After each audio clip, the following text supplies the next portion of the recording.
સુરત મહાનગરપાલિકામાં પડતર મુદ્દાઓને લઈને ઘમાસાણ સર્જાયું હતું અને સુરત સુધરાઈ સ્ટાફ મંડળે પડતર પ્રશ્નો અંગે ઉગ્ર રજૂઆત કરી અધિકારીઓને કેબિનની બહાર થાળી વેલણ વગાડ્યા હતા।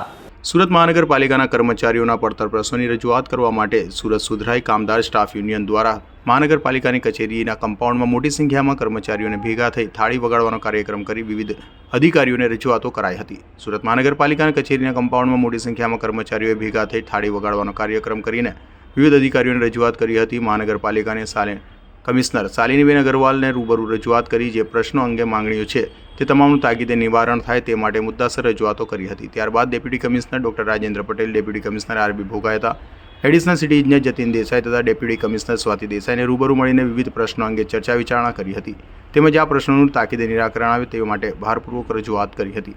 સુરત મહાનગરપાલિકાના કર્મચારીઓના પડતર પ્રશ્નોની રજૂઆત કરવા માટે સુરત સુધરાઈ કામદાર સ્ટાફ યુનિયન દ્વારા યોજાયેલ થાળી વગાડવાના કાર્યક્રમમાં મોટી સંખ્યામાં કર્મચારીઓ ભેગા થયા હતા અને વિરોધ કરી અધિકારીઓને રજૂઆત કરી હતી। Bureau report G24 news.